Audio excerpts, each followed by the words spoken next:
Senior High School.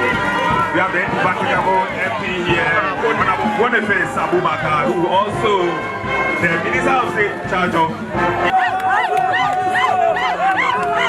This morning we are gathered here in the name of the arguably the most exciting, most far-reaching, and most revolutionary policy in a generation in this country. And I'm honored to stand before you to perform a role in this launch. 6 decades ago, this country attained formal independence. The nation founders believed in her destiny and set her on the path of progress and prosperity. Today, we take an important step on that journey. From today onwards, no child will ever be denied senior high school education simply because his or her family is unable to afford it. This is what the free SHS policy is about. Today is a very happy day for the good people of Ghana, for the government, and for me personally. I'm here this morning to perform a very pleasant task, to launch the commencement of the free senior high school policy. When I proposed this policy in 2008, many were those who said free SHS could not be done. The idea was ridiculed and was described by propagandists as a vote-buying gimmick, even though, ironically, it did not win me that election. I was labeled a liar by my opponents, who went on to state that free SHS could only be possible in 20 years' time.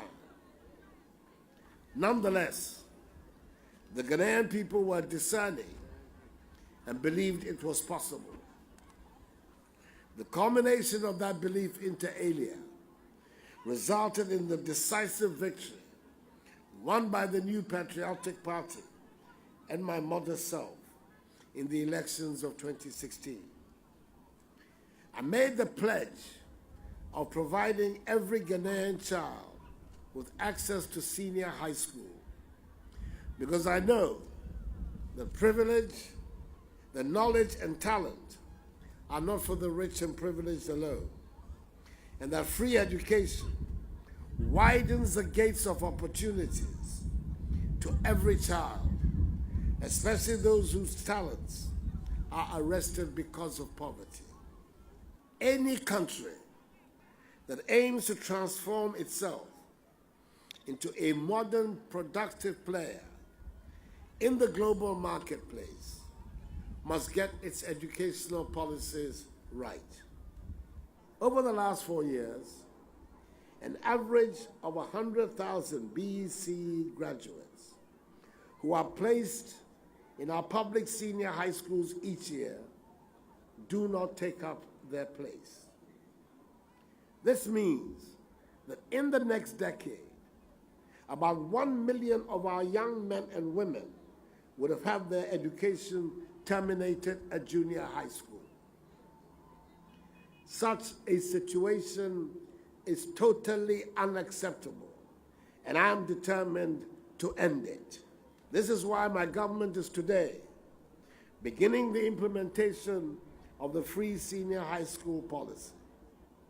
This year, the number of students who could not have access to senior high school has dropped to 36,000. Not because of the high cost of fees, but because, unfortunately, they could not attain the requisite qualification mark. The policy enables this much reduced number to reset the BEC and hopefully join the system of further education. To ensure that no child is denied access to secondary education, we are removing one of the biggest obstacles that currently stand in their way: cost. The cost of providing free secondary school education will be cheaper than the cost of the alternative of an uneducated and unskilled workforce that has the capacity to retard our development. Leadership is about choices. I have chosen to invest in the future of our youth and our country. We've decided to use the proceeds from our natural resources to help educate the population to drive our economic transformation. Instead of the revenues from our mineral and oil resources ending up in the hands of a few people, the most equitable and progressive way of using these revenues is to educate and empower our population to strengthen our nation. In so doing, we will be on the way to achieving UN Sustainable Development Goal number 4, which calls for inclusive and equitable education and the promotion of lifelong opportunities for all.